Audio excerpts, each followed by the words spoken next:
Hey everybody, welcome back to the channel. How are you doing?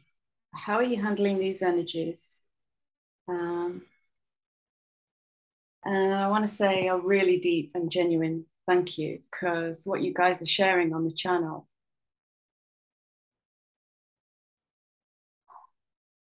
wow. I mean, wow, what a container we've built here, guys. Because if you're feeling safe enough in yourself and within the group to share what you've been sharing, then this is workshop space and I couldn't wish for more. So keep bringing it.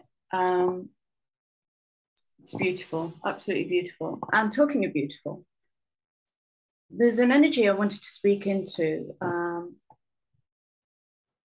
because we have Venus in Leo since the 11th. And I've been feeling into the energy, and it feels like royalty. It's like the king and queen energy, and it asks all sorts of questions about dominion and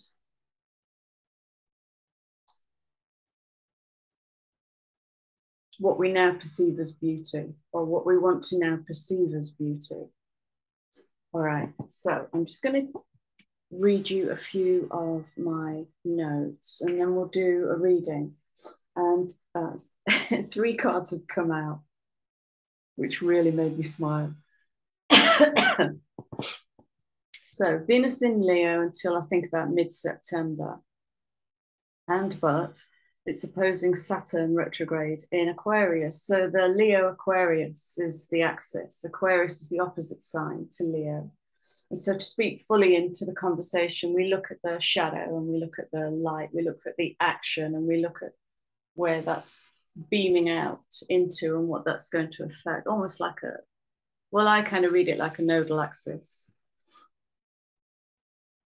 So Venus in Leo with the sun is royal couple and how do they run their lands was my thought this morning. Venus is also trine the moon. The trines, sextiles are harmonious, lovely energies. So this is about a balanced temperament. And I'm not saying it's going to come in like that. I'm saying it might be the beginning of a new blueprint where you build mechanism to balance your own temperament. Because remember, it's all happening in this square energy. So that's really putting the pressure on and compressing to give us something strong enough to kick against. Because it's only when we kick against that we can really pull the Kundalini up.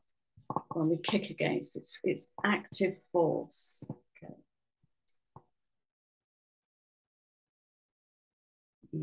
It's like a sacred defiance. So Venus trine moon, balanced temperament, very charming. It's very charming energy, and Venus loves lovely things. So luxury in the home. And what is luxury? In this breaking world, what is luxury? Venus is also trine Jupiter, expansion of everything I've just said. Okay. So if we move now to the opposite sign of Aquarius, where Saturn is retrograde and will be for some time yet. Saturn in Aquarius is about combining freedom with order. So it's kind of a freedom, but not at any cost. Just move that. It's a freedom, but not at any cost. Because Aquarius is the collective, isn't it? So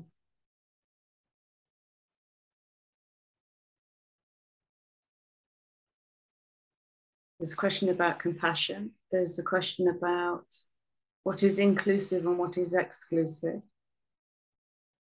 There's a question also about bucking the trend in this square energy. And if the collective is going one way, to really have the discernment and that balanced temperament, to be able to feel so deeply into your body that actually, that's not my movement, that's my movement. And to follow that with absolute integrity. And Saturn is also in an opposition to the sun in Leo. Okay. So Leo has the sun and Venus in it. Venus isn't in opposition directly, but to within a degree, the sun and Saturn are in opposition. For me, that's about how bright we shine. But Saturn is retrograde, so there's kind of a lifting of restriction. I'm getting go for it. That's the energy I'm getting, is just go for it. Turn your light up to your own setting and be not swayed by those who cannot stand in it. It's that kind of energy. Okay. I'm loving the reflection in my glasses. It looks like two swans. And it's not, it's just the corner of my laptop. But look at this. For Venus in Leo, two swans. Okay, what else have we got? That's it. I'm not going to plow too. There is a lot of astrology, lot of astrology. What else do I want to? Yeah, I just want to give a quick heads up to Mercury in Virgo. Shut my notes down. So, Mercury in Virgo.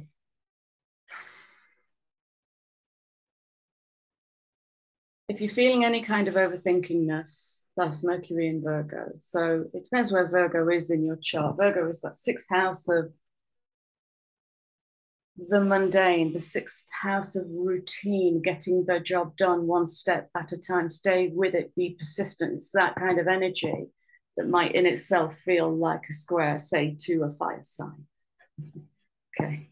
So when Mercury comes in, it can move to overthinkingness, and that can pull us out of our intuition and out of our gut and out of our heart. So Venus in Leo, maybe lean into that. Definitely lean into that. To echo the chamber of the heart. Nice. Nice. And I was drawn to, I am useless really, aren't I? To these beautiful,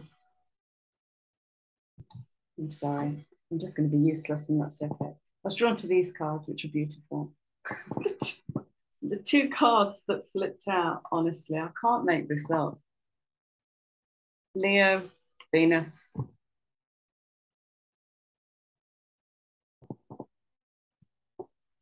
And there's a question in here.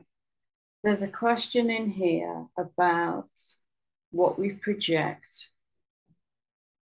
There's a question in here about expectation. There's a question in here about the entanglement to romantic love. And what is real? And what is real?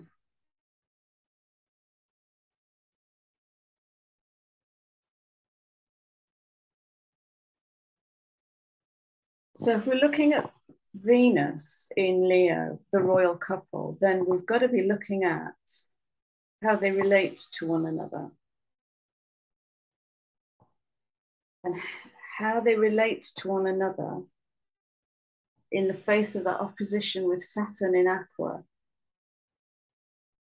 Thank you. Is, do they swim with the tide and the normal narrative of fireworks and enchantment and falling in love and the narrative for a new relationship?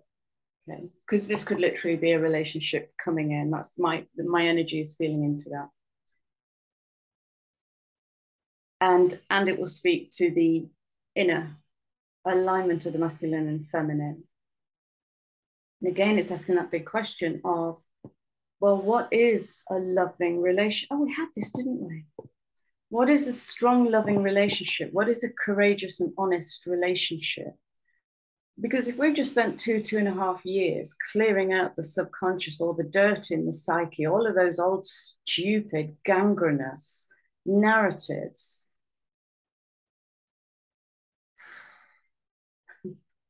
then we have space to build a new paradigm of what is love. And so if we're looking at romantic love in the solar plexus,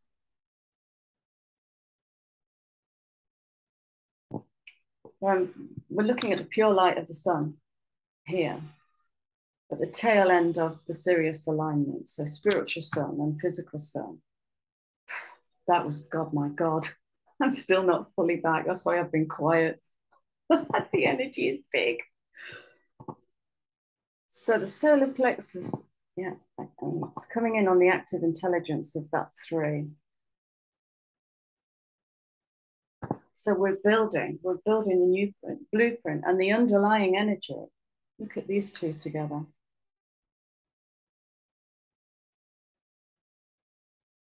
And this is the star tetrahedron.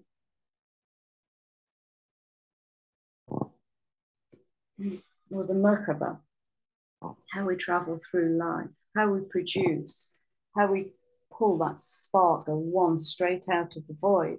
So we're in building energy here.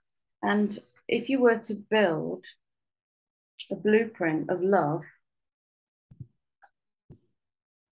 that maybe doesn't ally with the collective, then what's that going to look like?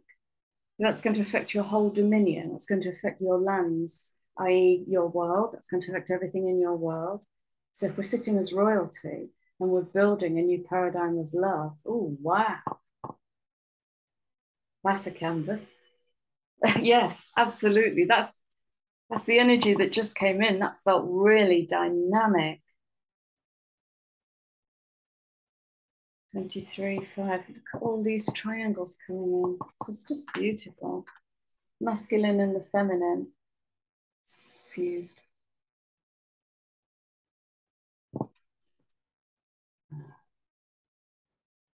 Bear with me.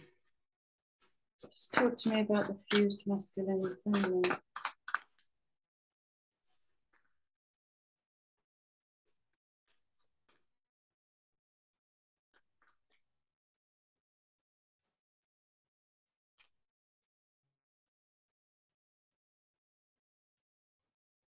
Ooh.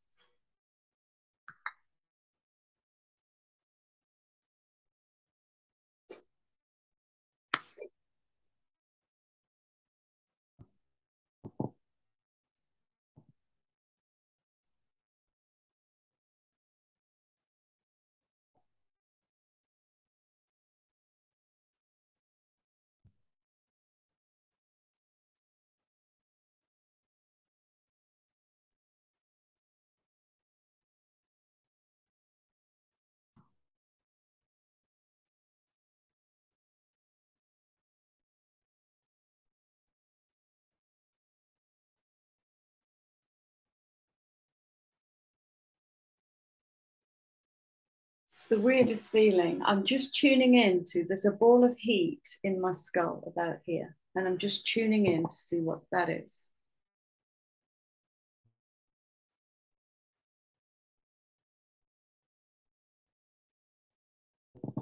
So this is talking about fulfilling soul contracts. And the soul star is the bridge between the stellar gateway and the crown chakra.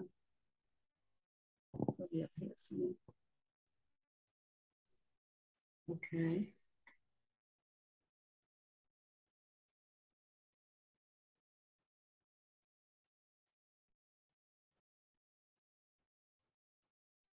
The Venusian Galactic Council. Time to shine. Yeah, very simple message. It's time to shine. So do you remember a few videos ago when I said this energy is like being pushed on stage and the lights are on you and it's like, oh my God, do I want to be seen? Do I not want to be seen? And it's okay that it's both, but know the difference.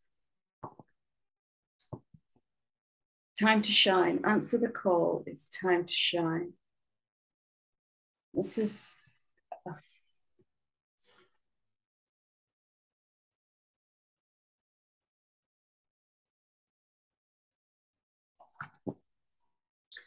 love. Listen, I'm hoping you've received the transmission because at like 3 or 4 in the morning for the last 3 or 4 days, I've been working up a list of symptoms because I think we've just been through a quantum jump. And I think I missed it because the UK has been in another ridiculous 33-degree heat wave. But only now it's starting to cool down. When I look back and reflect on what's happened, it was another massive, felt very electrical, real heat in the brain, glands swelling, throat, heart, solar plexus, loads of stuff, just body malfunctioning. It feels like the body malfunctioning. I'll get some more.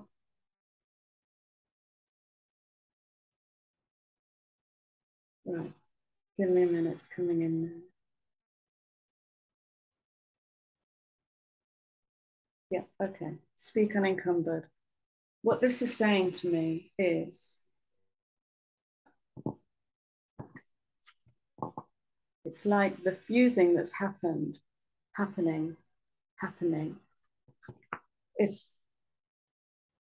It feels like a higher feminine archetype and a higher masculine archetype being fused into the Merkaba,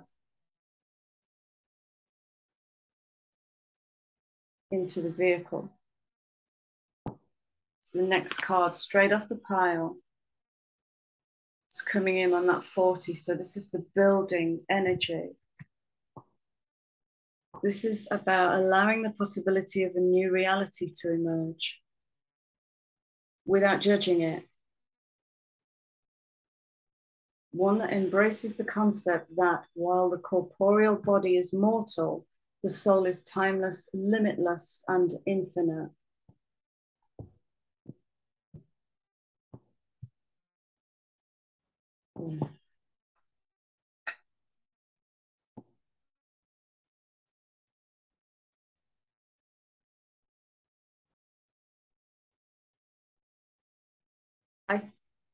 I sense this is an evolution and an upliftment of the collective feminine and the collective masculine. It's lifting up the royalty out of the old paradigm of royalty, control over, it's control within. It's harnessing everything that we have access to.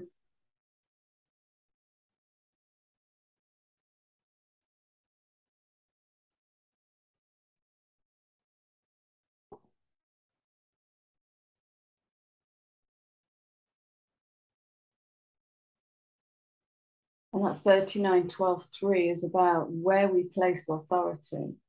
It's about what do we try to control and where do we give power to. So again, if you talk about romantic love, you know, romance is an illusion. And romance is conjured up by one or both projecting their wants and needs onto another. And so what you see is what you want. It isn't. What's behind it is the truth of the person. If we're talking about a 3D relationship, what's behind it is the truth of the person. So when you pull your projection away, you'll truly see the person, and then you can start building from a place of absolute truth. But romantic love is, it's Walt Disney. It is an illusion. I'm not saying it's not useful. It's bloody useful. If you want to do some soul work or some shadow work, bloody useful. This is an upliftment. This is an upliftment of royal territory, of domain.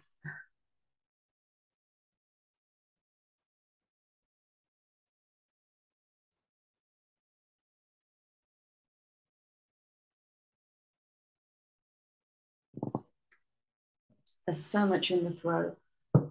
So much in the throat. Okay. So we're going to go. I'm just going to do some more high-level cards, and then I want to pull it in. So, yeah, okay.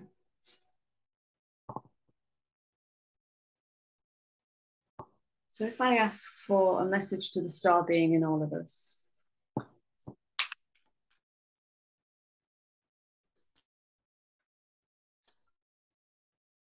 what would be a useful message to the star being in all of us?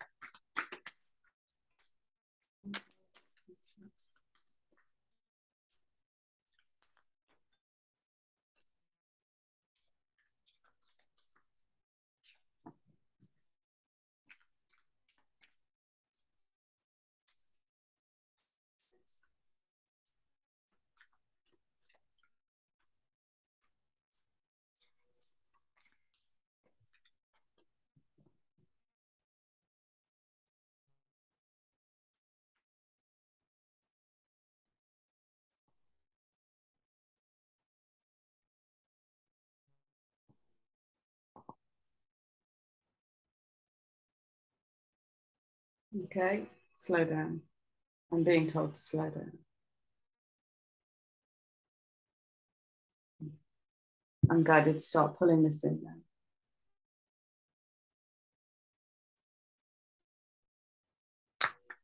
Yeah, it's interesting because this morning, um, I was thinking about the Schumann resonance and coronal mass ejection, CMEs. And I haven't been checking those recently, but I know we had a really big CME recently. And I was thinking about how that affects our field and how we might not notice. We'll notice, but we won't have a clue where it's coming from. Um,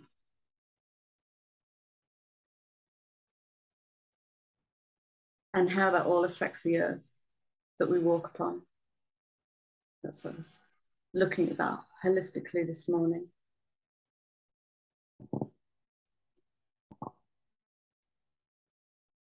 Okay, yeah, let's start pulling this down. Oh, interesting. Okay.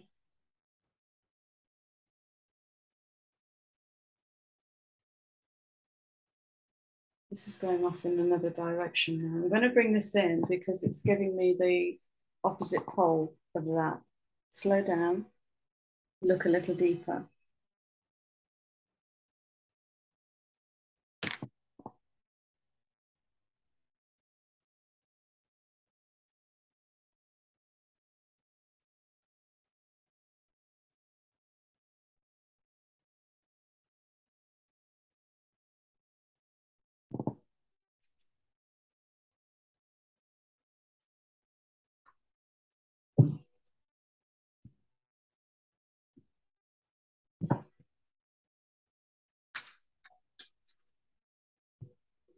Yeah.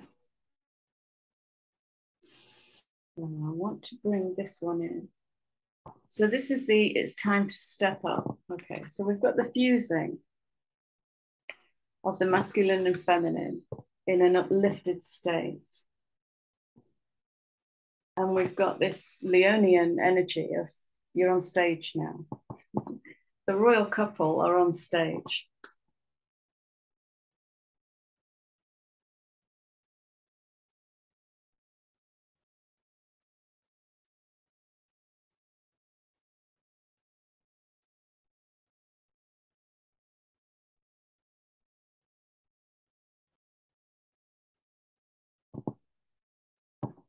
Mm. So when we look at these two together, soul star activation, it might be that in this space of slow down a bit, to create space to really receive information into this soul star, through the soul star, into the body and bring it into the earth, bring it into the earth.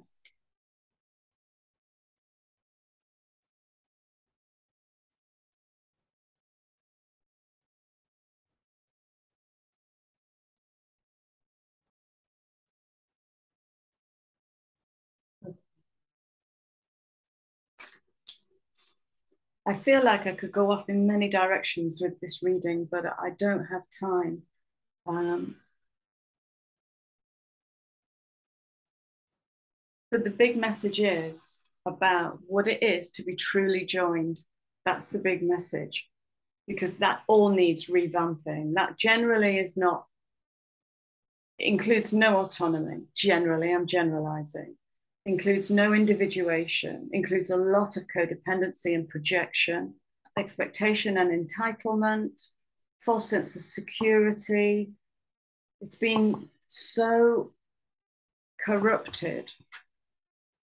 So we're in a space where we're building a new paradigm of what bondedness is, of what balance, masculine and feminine is, of what love is.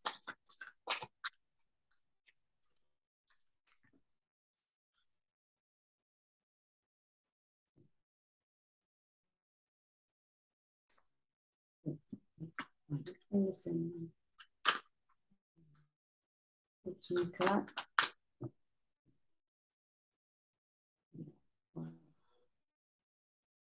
Yeah.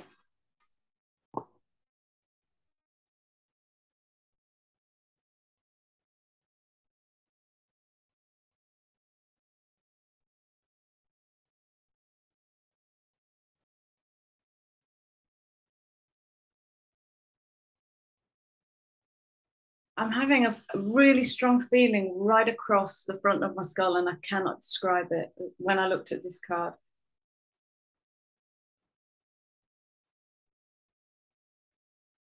So it definitely is a serendipitous time, and we're learning to read the map of serendipity, or the map of what's the other word? Yeah, serendipity will do. I can't remember the other word. And so we're noticing where we are just in the right place at the right time because we haven't thought about it. We've taken action, we've moved on it, we haven't really thought about it. Mercury in Virgo. Venus in Leo, it's very sensuous. You'll feel it, move on it.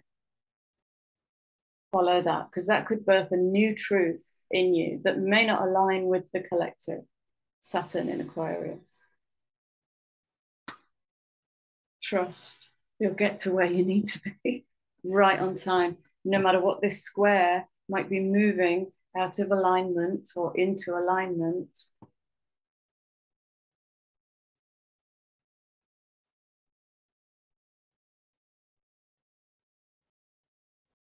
And I believe the next new moon is in Virgo. So that could be the beginning of this sixth house building. Step by step. I won't do that to myself anymore. It could start with a thought as simple as that. I won't do that to myself anymore.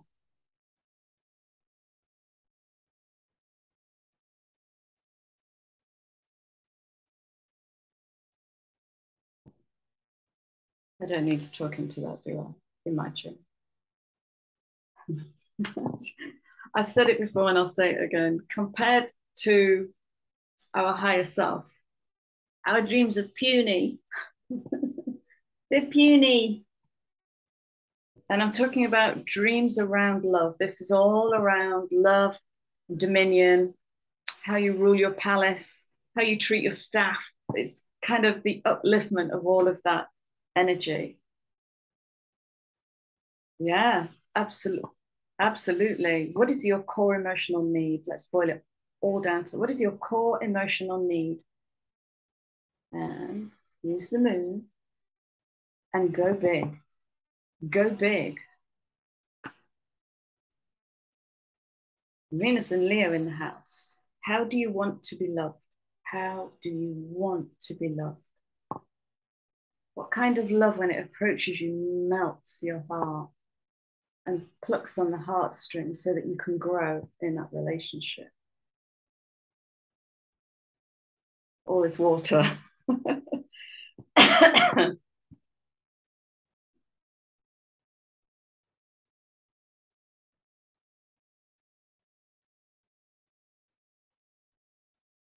To the sea, to the deep emotion. We're back to the Queen of Cups, aren't we? And that could literally be the Queen of Cups. We're back to the Queen of Cups and sitting deeply in your emotions, sitting deeply in your love. Because if I circle right back to a few months ago and the intellectualization of emotion, the intellect cannot process emotion. And in all of this fixed energy, thank you, good reminder. Right, so we've got mutable energy coming in over the next couple of weeks. And as the mutable energy comes in, it will lift that feeling of this fixed energy is, well, you'll experience it, how you experience it. So as mutable energy comes in, Pisces, Sag, can't remember the other two, that's going to allow us the wobble space to go, nope, I'm out the box, I'm out the square, I'm going off in this direction. Why? Because I have an uplifted solar plexus, an uplifted masculine, and an uplifted Venus. I'm going in this direction. Beautiful. Okay. Yeah, absolutely. Absolutely. This is about no longer playing games. No longer playing games. making excuses for one another because you can't. So here's the illusion. In a traditional relationship that's built on projection,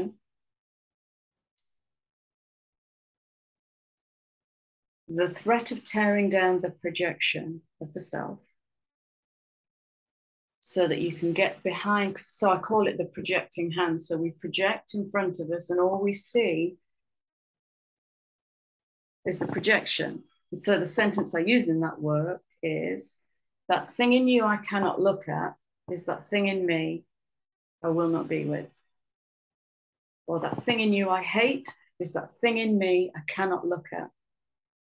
And so rather than run the risk of, so this is a potential for a tower moment. So in an adult relationship, you probably plow in and do that work, tear the tower down, be vulnerable in that moment, exposed, naked in that moment, so that you can see through your projection and you can see the real person. And then you can make an intelligent, heartfelt, balanced, loving decision on that. Okay, let's wrap this up. Thank you.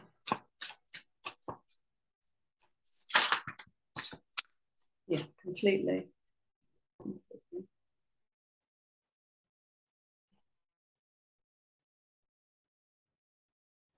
Because that's another, you know, I've worked with loads of couples in my time.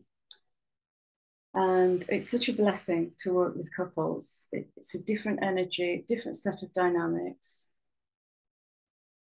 And I always come back to the same question: where's the love? I hear you talking about love, but where is the love? And when the intellect takes over, it wants to win the point.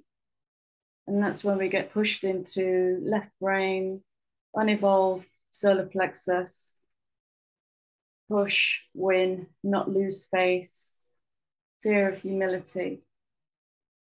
But when you just let the tower fall, fuck it. It's full energy. Just look at it in that moment. That's how you fall in love with yourself. That's how others fall in love with you. Just be humble in your own transformation.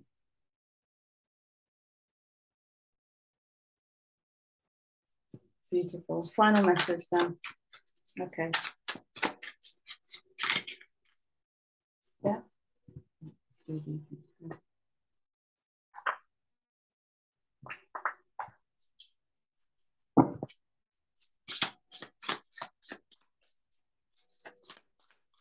Final message, please, for Venus in you.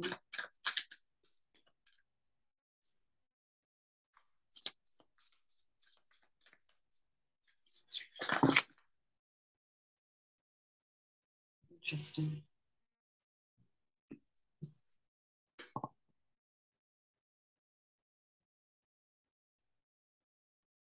When you're in that space, the intellect has not taken over.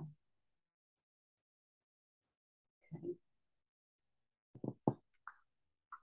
Flexible. The intellect can be rigid because it knows, it needs to know, it needs to win the point, and it needs to defend its argument. It's no roots, quite fixed. Yeah. Oh my gosh. Wow. Wow. Wow.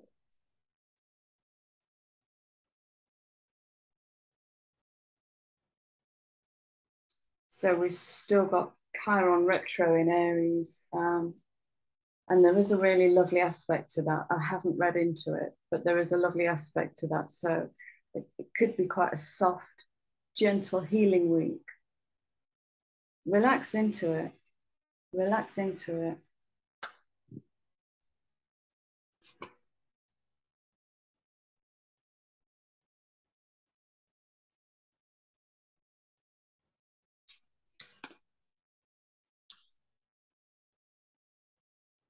Mercury in Virgo.